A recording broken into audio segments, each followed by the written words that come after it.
Everyone, this is Trisha Thompson from Gluten Free Watchdog. This is the second video on testing foods for gluten.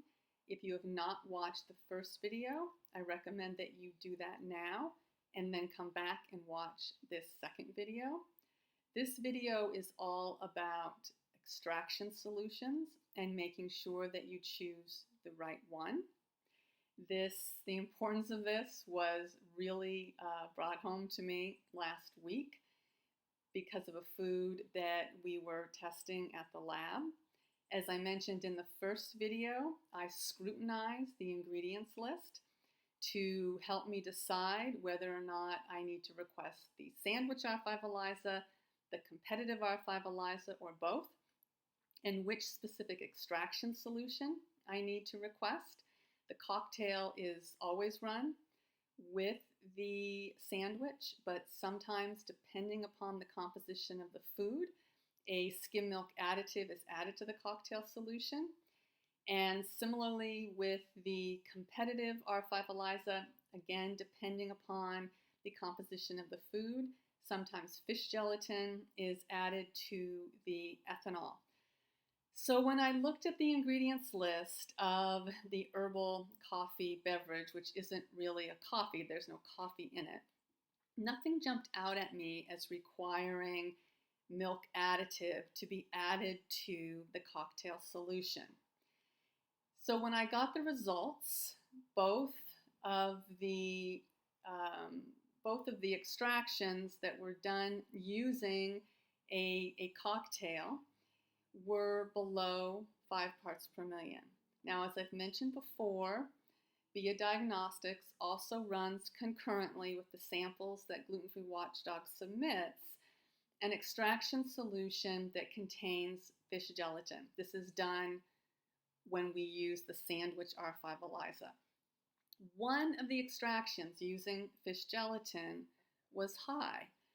And this raised a red flag for a number of reasons. One being just because one of the 4 was high, and it wasn't just 6 or 7 parts per million, it was substantially above the lower limit of quantification, which is 5 parts per million.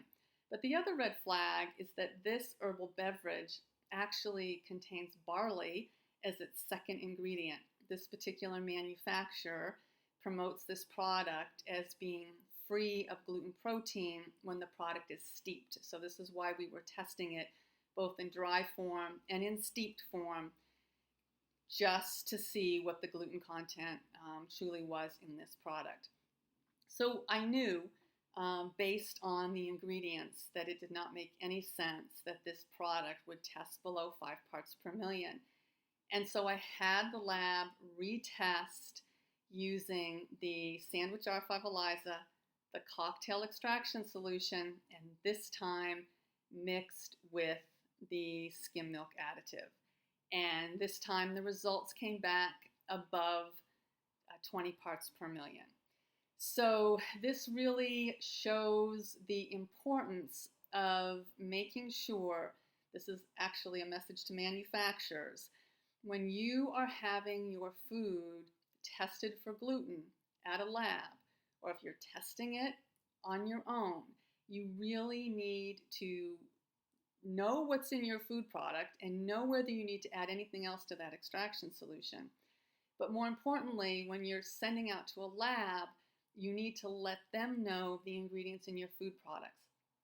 A lot of times, samples are sent to labs blinded, meaning the lab does not know what is in that food product.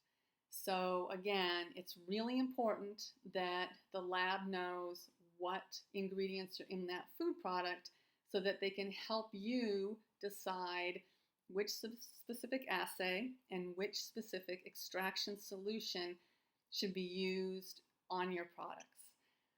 I hope this is helpful. I know this testing information is confusing, but all of you in the Gluten Free Watchdog community, you know more than most people about testing because you follow this site, you're members of Gluten Free Watchdog, and we talk about testing all the time.